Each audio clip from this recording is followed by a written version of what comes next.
circuits are very helpful in signal generation.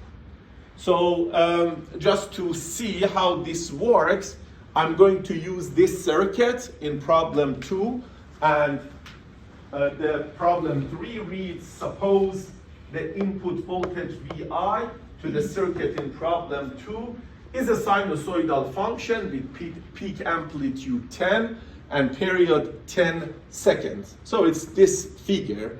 It's a sinusoidal with period of 10 seconds and peak amplitude of 10 volts. Draw the output voltage VO as a function of time.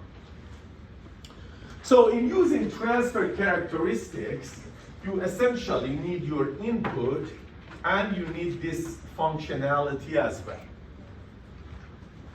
The system is indifferent to the input signal that is between -2 and 6. In other words, it doesn't do anything to that. If I am between -2 and 6, the same input will appear across output. However, as soon as the input wants to go above 6, the output will be clamped at 6. And as soon as it wants to go below -2, the output will be clamped at -2. So you would get something like this. You just chop the top. And this is resembling a trapezoidal wave. Now, if these two were equal, like 6 and 6, it would resemble not such a nice square wave, because these were not sharp lines, which is impossible to create, by the way. But you want to make them sharper, so you essentially, do other things to create a square wave. But you will see out of a simple sinusoidal wave, you can create other waves by using that diode circuit. Now, non-ideal diode model. Remember what I did was that I took this curve and I converted it into this model.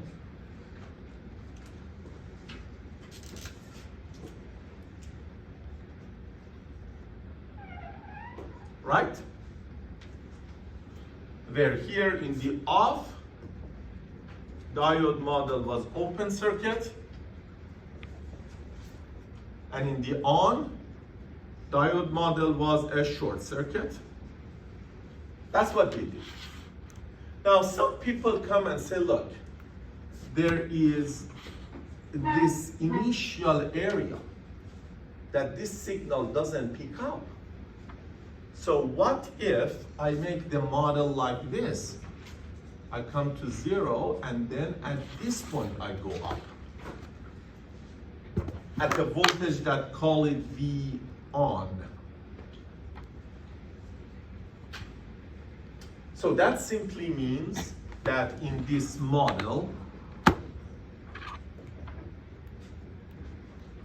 the off state is still 0 current, so it's an open circuit.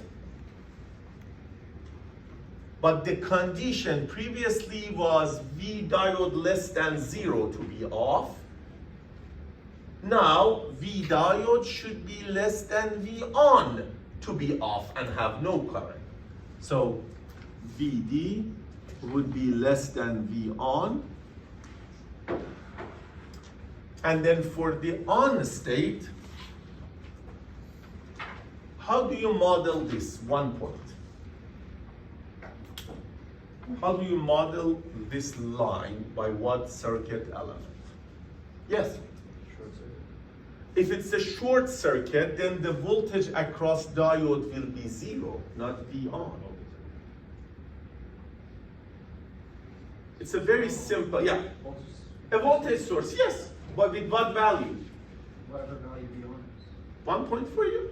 This is a voltage source.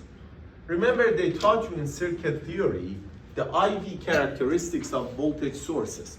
They told you a voltage source will keep the voltage fixed regardless of the current. That is a vertical line. And don't bug me by not showing this. I assume everybody knows that in this course we talk about IV characteristics. So horizontal axis is V, vertical axis is I. So you will see that current can be anything, but the voltage is fixed. That is a voltage source. So if this is my diode, then it will be a V on, and immediately I diode, and I diode has to be greater than 0. Now, this is as non-ideal a model as we get in this course. Some people will come and say, look, even though this is very sharp, but it's not too sharp to be completely vertical. So what if I model it by a very steep line that is not vertical? Then that would bring a resistor into the model as well. And then they would say, what if I don't model this by 0, rather I model it like that? And then they put a resistor that is mega ohm and so on. You may change your results by 2%, 3%. That's why we usually don't use it. So all in all, as a designer, you're more than welcome to use the ideal diode. You make your design, then finally you go back into the software and you implement it with PSpice that you're gonna learn tomorrow. And then you will see how close you are to the final value that you want. And you always leave a couple of knobs, like a couple of tunable resistors or something to correct your mistake.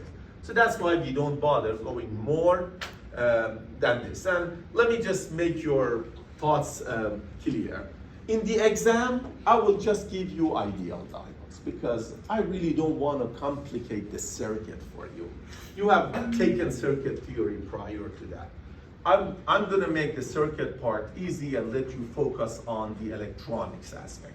So, problem 4 essentially talks about the transfer characteristics of a device. That a transfer characteristics of a device like this, where the diodes are non-ideal with V on equal 0.7 volt. Is that clear? So I am not going to go too much in all the details of the circuit analysis because it's very straightforward. But let's go through our states one by one. Off, off, off, on, off, on. I am doing this problem brute force using our cookbook, not making any assumptions, not making any tricks, and not making any intuition. Just do it mechanical, one by one. Only thing that I do is I leave on for the last. Off, off. Both diodes will be open circuit. Open, open. I beg you, as soon as you put it open, put the right polarity for VD1 and the right polarity for VD2. The polarity of the voltages, VD1 and VD2, should be from P to N of the diode. Now, you will analyze this circuit and you will find the value of the voltage. I assume you can easily find the output voltage because the input voltage Vs is divided between 100 kilo ohm and 200 kilo ohm. I hope in circuit theory they taught you what, no matter what I have, as soon as I have an open circuit, this is gone. So your circuit is this very basic circuit, and the output would be a voltage divider. You can find the current, Vs over 300, multiplied by 200, and you get 2/3 of Vs.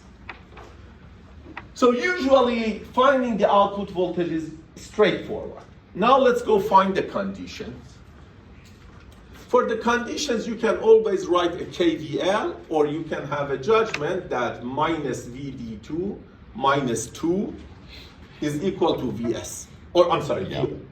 Minus VD2 minus 2, right?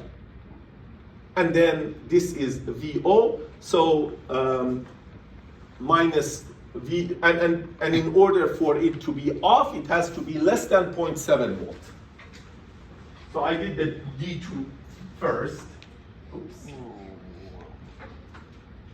All right.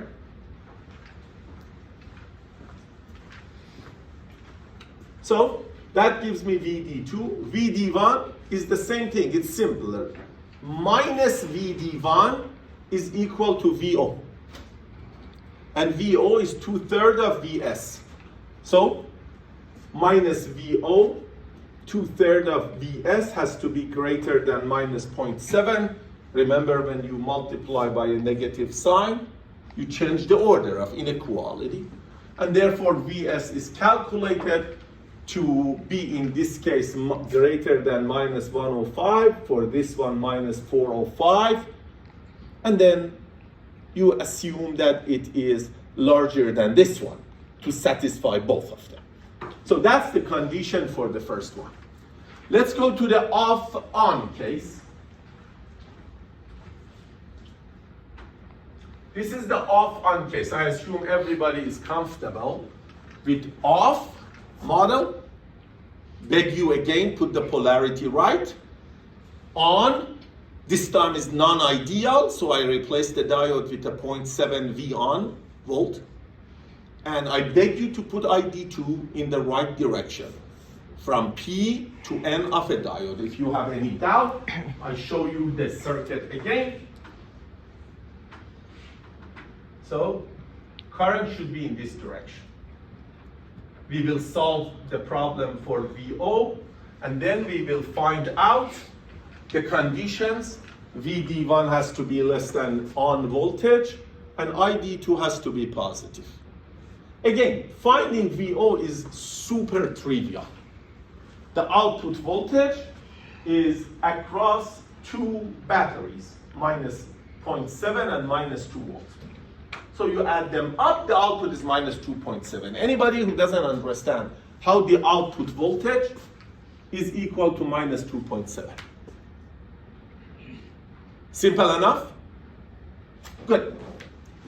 Now, condition is the part that takes energy, which again, for this circuit, for D1 is very simple. It's trivial essentially, right? Because the voltage across D1 is going to be the same as output voltage. There is no current here. So VD1 should be less than 0.7. VD1 is plus 2.7. Right? That's it. Output is minus 2.7. VD1 is minus VO. So what does that mean? It is plus 2.7. But for being off, it has to be less than 0.7. It is not less than 0.7. So that means regardless of what the value of VS is, there's no way you can have off, on together. This is impossible. So you will go back beautifully